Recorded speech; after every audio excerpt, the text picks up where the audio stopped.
नमः शिवाय।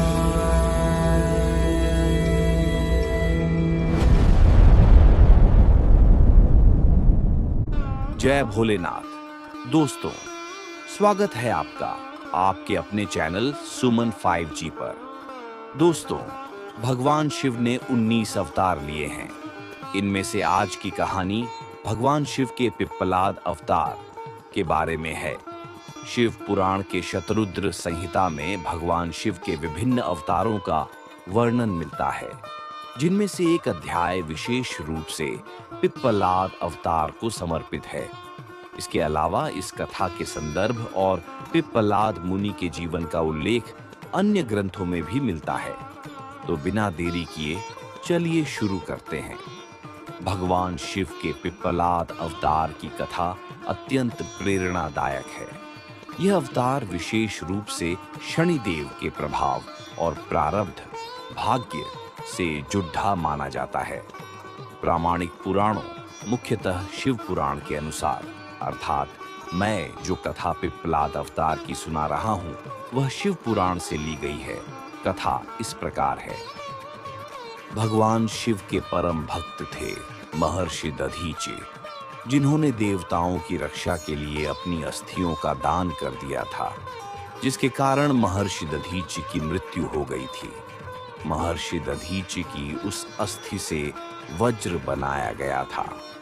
उस समय उनकी पत्नी सुवर्चा गर्भवती थी। पति के वियोग में वह भी सती होना चाहती थी, लेकिन गर्भस्थ शिशु के कारण देवताओं ने उन्हें रोका, परंतु सुवर्चा का मन विचलित रहा। अंततः सुवर्चा ने अपने गर्भ को पीपल के वृक्ष के पास सुरक्षित रख दिया और स्वयं सती हो गई। शिशु का पिप्पल के नीचे पालन पोषण होने के कारण इस बालक का नाम पिप्पलाद पड्डा। जब बालक पिप्पलाद बड्ढे हुए तो उन्हें झात हुआ कि उनके पिता दधीचि का देहांत उनके जन्म से पूर्व ही हो गया था। उन्होंने देवताओं से इसका कारण पूछा।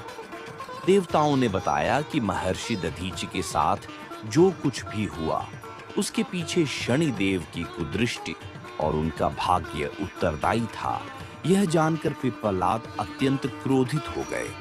उन्होंने कठिन तपस्या की और भगवान को प्रसन्न किया। भगवान से वरदान पाकर उन्होंने अपनी तपस्या की शक्ति से शनिदेव पर आक्रमण कर दिया।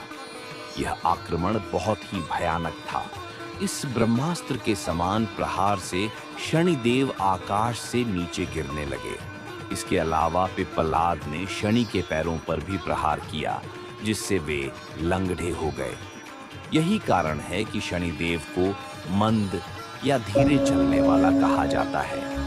जब शनिदेव को स्वयं को बचाना संभव नहीं लगा, तो शनिदेव की रक्षा के लिए स्वयं ब्रह्मा जी और अन्य देवता आए। देवताओं के समझने पर पिप्पलाद ने उन्हें क्षमा तो किया, पर कुछ शर्तों के साथ। पिप्पलाद ने कहा, पहला शर्त, शनिदेव 16 वर्ष से कम आयु के बच्चों को कभी भी परेशान नहीं करेंगे। दूसरा, जो भी व्यक्ति पीपल के वृक्ष की सेवा करेगा, उसे शनिदेव परेशान नहीं करेंगे।